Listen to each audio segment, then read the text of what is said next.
que adianta ganhar o mundo inteiro e perder a sua alma? Isso meio que coloca tudo em perspectiva. É o nosso ponto de partida para a gente entender o que a alma significa dentro dessa linha de pensamento e por que, para ela, a alma é o centro de absolutamente tudo. Ok, para a gente entender essa visão toda, nosso roteiro vai ser o seguinte. Primeiro, a gente vai definir o que é ser um ser de alma. Depois, vamos ver a ideia de corpo, alma e espírito. Em seguida, a vida além da morte física. Aí a parte prática, um guia para o cuidado da alma. E por fim, a jornada eterna dela. Vamos lá. Então vamos direto ao que interessa. A pergunta número 1, a mais básica de todas é, segundo essa fonte, o que exatamente é a alma?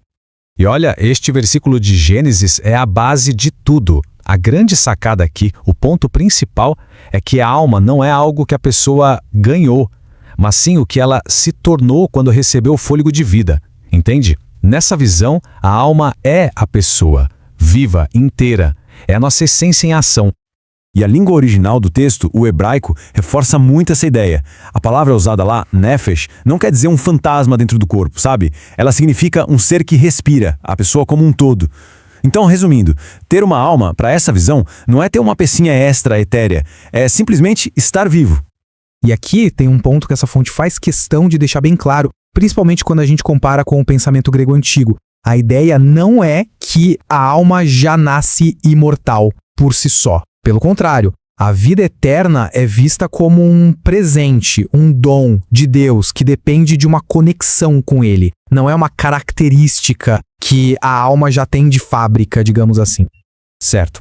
Mas se a alma é a pessoa inteira, como que ela se encaixa com as outras partes, tipo o corpo e o espírito?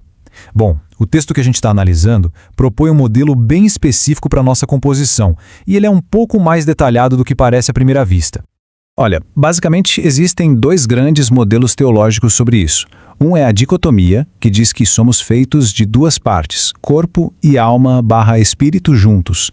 O outro é a tricotomia, que divide a gente em três partes, corpo, alma e espírito separadamente.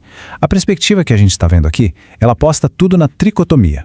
E a principal evidência que o texto usa para defender essa ideia vem dessa passagem de Tessalonicenses. Quando o texto fala separadamente em espírito, alma e corpo, isso é visto como a prova de que são três coisas diferentes, cada uma com a sua função.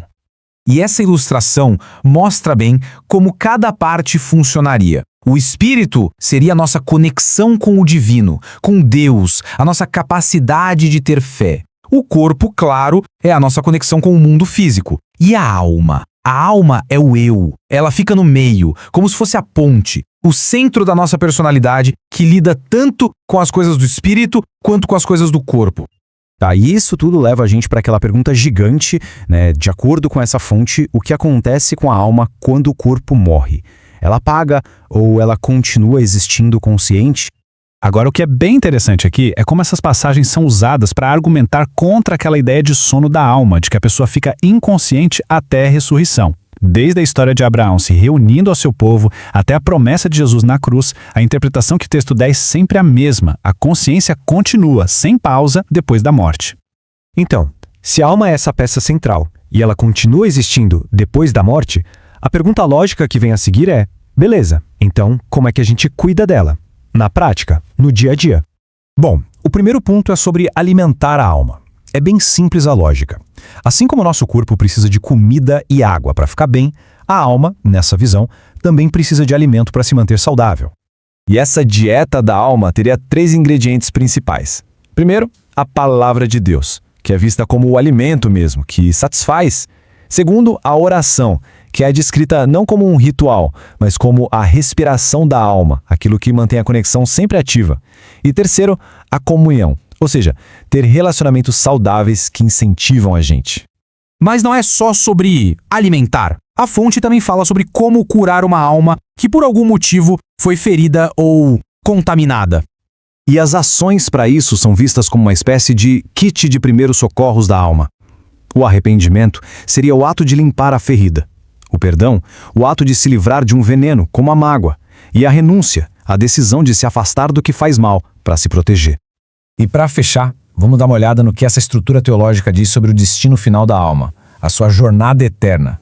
Aqui, O texto faz um contraste direto com outras visões bem comuns hoje em dia. Ele se coloca como uma resposta diferente, por exemplo, ao materialismo, que diz que somos só cérebro. Também se opõe à ideia de reencarnação e até a certas visões de autoajuda espiritual. O argumento central é que essas outras visões, na ótica da fonte, não pegam a real natureza e a necessidade da alma.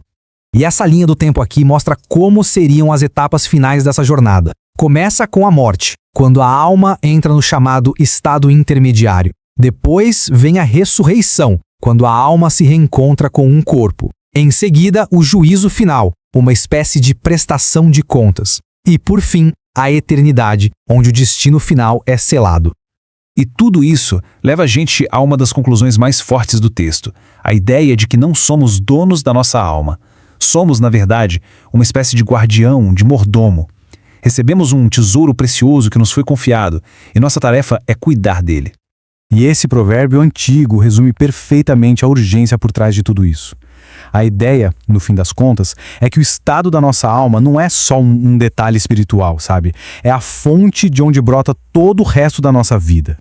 Isso nos deixa com uma pergunta para refletir. Não importa a crença de cada um. Se a nossa essência, o centro de quem somos, realmente precisa de um cuidado intencional, o que isso muda nas nossas prioridades hoje? Fica aí a reflexão. Muito obrigado por acompanhar a gente nessa análise.